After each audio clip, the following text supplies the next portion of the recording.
और मेरे खिलाफ सार्वजनिक जीवन में, सामाजिक जीवन में अगर पूरा एक व्यक्ति को हिमांशु बिजवाण के चरित्र में अगर उंगली उठा तो मैं सामाजिक जीवन से, राजनीतिक जीवन से संन्यास करता हूं। रिटेल की दुकानें तो उसको 1500 मीटी सरकार की नाक के नीचे, पुलिस की नाक के नीचे, आबकारी विभाग की नाक के नीचे, शासन की नाक के नीचे, प्रशासन की नाक के, कैसे 1500 पेटी वहां से चलेगी? 10 लाख रुपए दिए तो उसने कोई एहसान नहीं किया। अगर प्राणों की आहुति भी देनी पड़ेगी तो उससे भी पीछे नहीं हटेगा। देखिए, मेरी धर्मपत्नी वर्तमान में नगर पालिका परिषद मुनिगिरी की अध्यक्षा है और उत्तराखंड में सर्वाधिक मत प्रतिशत से उनकी विजयी हुई है, जिस विजय को ये भारतीय जनता पार्टी के लोग पचा नहीं पा रहे हैं। और जो ये व्यक्ति अरविंद रणावत मेरे ऊपर आरोप लगा रहा है वो निराधार आरोप है और मैं प्रश्न उससे ही करना चाहता हूं जो ये आरोप लगा रहा है कि आबकारी अधिनियम, आबकारी विभाग आपको परमिशन देता है 1500 पेटी शराब की बिक्री करने की?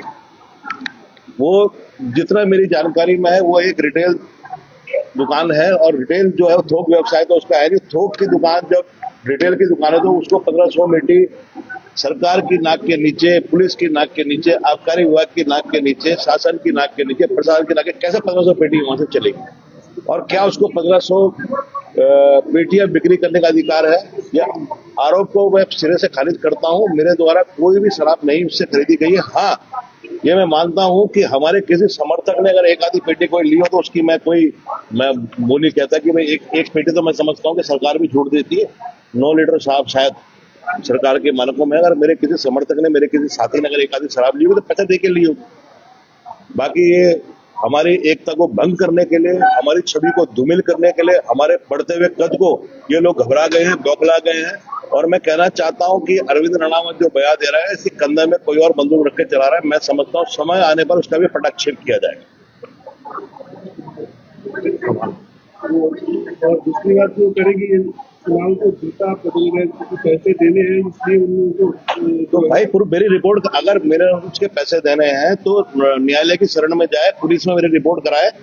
अभी तक 9 महीने हो गए उस इलेक्शन को खत्म हुए, तो 9 महीने तक अभी तक क्यों उनकी जमान में मुंह में दही जमा हुआ था? कल हमारी समिति का गठन हुआ जिसकी हत्या उसको 10 लाख रुपए दिए तो उसने कोई एहसान नहीं किया। उत्तराखंड की सबसे बड़ी मैं समझता हूँ ये शराब की दुकान है और हम लोग शुरू से प्रथम दिन से इस शराब की दुकान के विरोध में, जिसके चलते मेरे से वो रंजिश रखता है। और आज हमारी छवि को धूमिल करने के लिए, हमारी बढ़ती प्रतिष्ठा को, हमारे बढ़ते हुए कद से वो लोग बौखलाए गए हैं और हमारी छवि को धूमिल करने के लिए हमारे ऊपर अनर्गल आरोप लगा रहा है। और मैं एक चीज और बताना चाहता हूँ कि इसके खिलाफ मैं शीघ्र मैं उसके ऊपर मानहानि का दावा करने जा रहा हूँ। मैं जल्द ही कोर्ट में जाऊंगा, न्यायालय की शरण में जाऊंगा और उसके ऊपर मानहानि का अभियोग पंजीकृत करवाऊंगा।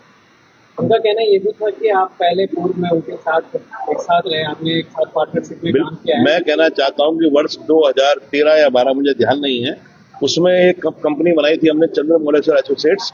ये कहीं ठेकेदारी करता था और ये मेरे पास आया था कि भैया मेरे पास हैसियत प्रमाण पत्र की मुझे आवश्यकता है और मेरे पास हैसियत नहीं है कि मैं अपना रजिस्ट्रेशन A क्लास में करा पाऊं। तो मैंने उसको निश्चित रूप से उसकी मदद करी थी और मुझे कहने में कोई गुरेज नहीं कि हम लोग 4 लोग उसमें पार्टनर थे, जिसमें एक नवीन रतूड़ी, जय विजेंद्र गोसाई और मेरा नाम भी था, क्योंकि कागज मेरे लगे थे, हैसियत मेरी लगी थी और पार्टनर थे। और मुझे सन ध्यान नहीं है, तो 1-8 साल शायद हम उसमें काम साझेदार रहे होंगे। 1-1.5 साल के बाद हम लोग वहां से मैं हट गया था। कौन किस कंपनी में इस समय साझेदार है मुझे नहीं मालूम। इसके अलावा फिर अब क्या है को लेकर लगातार आप लोग, मैं बता दूं, उस व्यक्ति के खिलाफ 2 अभियोग पंजीकृत है जो कि हमारे स्थानीय प्रमुख व्यवसायी समाज सेवी सतेज सिंह राणा जी के नाम से सभी भलीभांति परिचित हैं। उनके साथ भी इसने ठगी की है। लगभग 4 से 5 करोड़ रुपए का आरोप उन्होंने भी लगाया और SSP कार्यालय में उसकी उन्होंने रिपोर्ट दर्ज कराई है। दूसरा एक कोई अभिनव जिंदल है जिसने भी इसके ऊपर 5 करोड़ रुपए की ठगी का आरोप लगाया था। वो मामला भी सतेज सिंह राणा जी ने मध्यस्थता करके, जिसकी जेल जाने की नौबत आ गई थी, सतेज सिंह राणा जी ने मध्यस्थता करके वो सुलझाया था।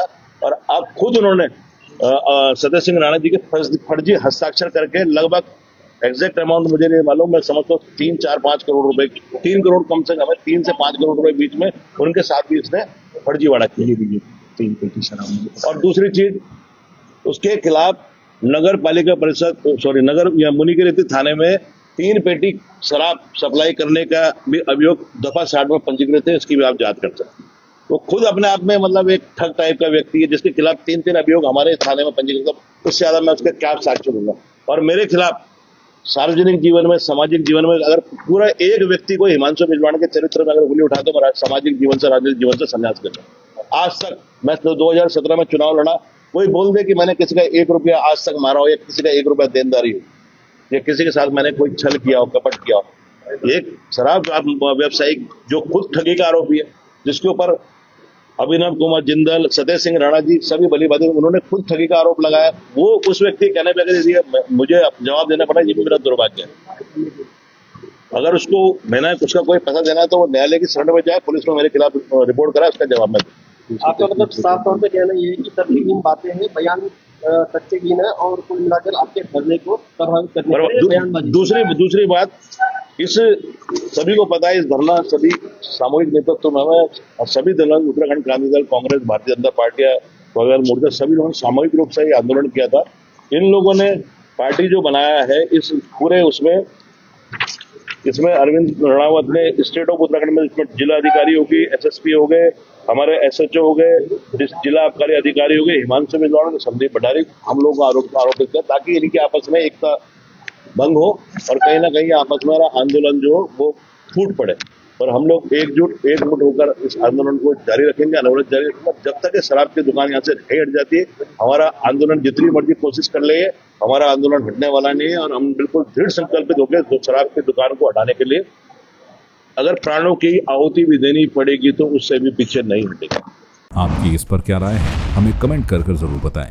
इसके साथ ही आप हमारे YouTube चैनल को सब्सक्राइब कीजिए। आप हमें Facebook, Instagram, Twitter पर फॉलो भी कर सकते हैं और संवाद 365 के साथ एक क्लिक में जुड़ने के लिए डाउनलोड कीजिए संवाद 365 ऐप।